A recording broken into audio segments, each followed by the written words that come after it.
Hello friends, ओम श्री गणेशाय नमः। आप सभी का हमारी यूट्यूब चैनल पे हार्दिक स्वागत है। कल की वीडियो में हमने बात की थी दशा माता व्रत की तीसरी कथा की। आइए प्रारंभ करें दशा माता व्रत की चौथी कथा।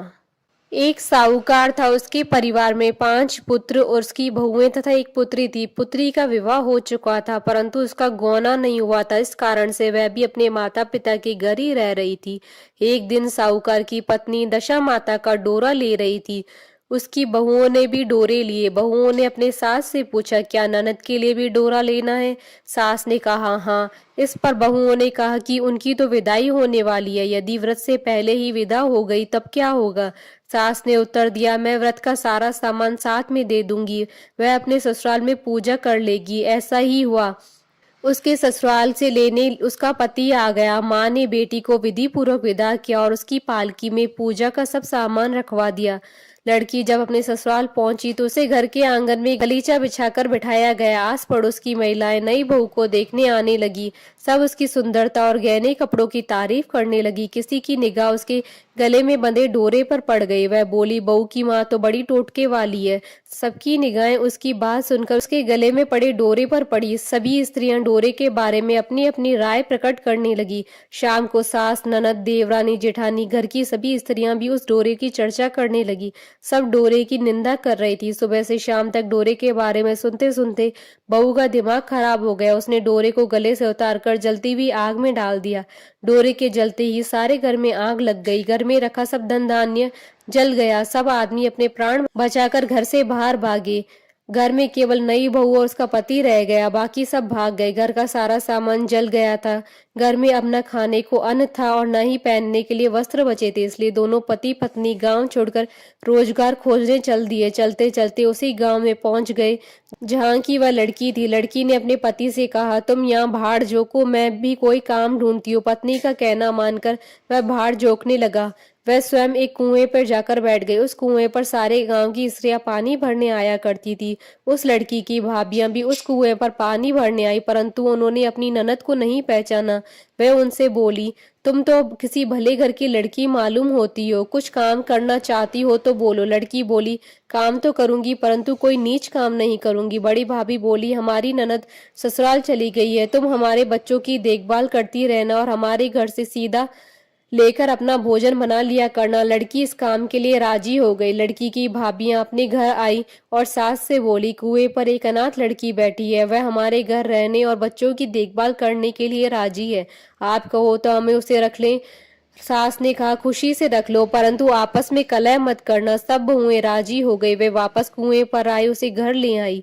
वह अपने भतीजे और भतीजियों की देखभाल करने लगी और अपना जीवन निर्वाह करने लगी। एक दिन दशा माता का डोरा लेने का अवसर आया। सास के कहने पर सब बहुओं ने डोरा लिया। बहुओं ने सास से पूछा, क्या इस लड़की के लिए भी डोरा लेना है? सास ने कहा हाँ। बहुओं ने कहा, इसी प्रकार आपने ननद जी के लिए भी डोरा ले लिया था, परंतु पूजा से पहले उनकी विदाई हो गई थी।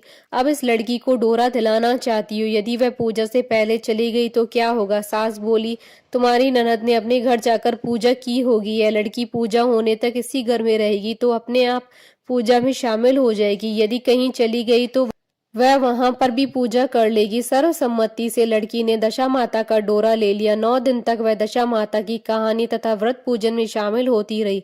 10वें दिन लड़की की माता व बहुओं ने सर से स्नान किया और घर में चौका लगाया तथा पूजन तैयारी करने लगी। लड़की बहुओं से बोली, यदि कोई पुराना कपड़ा मिल जाए तो स्नान कर लूं। बहुओं ने अपनी सास से पूछकर ननद की साड़ी उस लड़की को दे दी। अपनी पुरानी साड़ी लेकर वह स्नान करने चली गई। उसने सर से स्नान करके साड़ी पहनी और घर आ गई। घर पर पूजा आरंभ हो गई। वह जैसे ही पूजा के पास आकर बैठी तो बहुओं ने कहा, यह तो हमारी ननद जैसी लग रही है।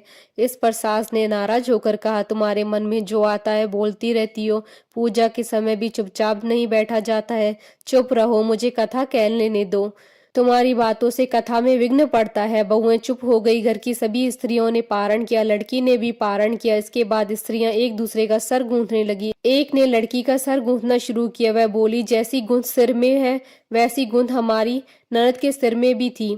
सास नाराज होकर बोली, तुम मेरी बेटी की तुलना से क्यों कर रही हो। सास ने बहू को डांट दिया, परंतु उसकी बात मन में ही घर कर गई। उसने लड़की से कहा, आज रात में मेरे पास सोना। रात को जब बहुएं सो गई तो उसने लड़की से पूछा, तुम्हारे पियर में कभी कोई था। उसने जवाब दिया, मेरे 5 भाई और भाभियां थी, तुम जैसे माता पिता थे।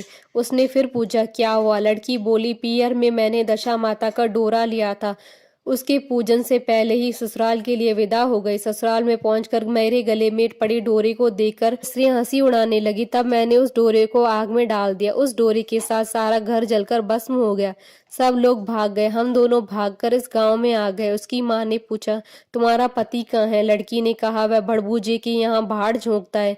दशा माता के प्रकोप से हमारी ये हालत हो गई है। वह समझ गई कि यह लड़की कोई और नहीं, उसकी ही बेटी है। तब उसने अपने 5 बेटों को बुलाकर कहा, ये तुम्हारी छोटी बहन है। सवेरा होते ही माता के कहने पर 5 भाई भड़बूजे के यहाँ से अपने बहनोई को लेकर आए। उन्होंने उसको स्नान कराया, उत्तम वस्त्र पहनने को दिए। कपड़े पहनकर वह सुंदर साहूकार दिखाई देने लगा। वह कुछ दिन ससुराल रहकर अपने घर चला गया। घर पहुंचकर उसने देखा कि सब लोग पहले की तरह सुखपूर्वक रह रहे हैं। इसके बाद वह अपने ससुराल आया और अपनी पत्नी को विदा कर ले गया। वह अपनी दशा पर विचार करती हुई जा रही थी। मार्ग में एक नदी पड़ी। उस नदी में स्नान करके अप्सराएं दशा माता का डोरा ले रही थी।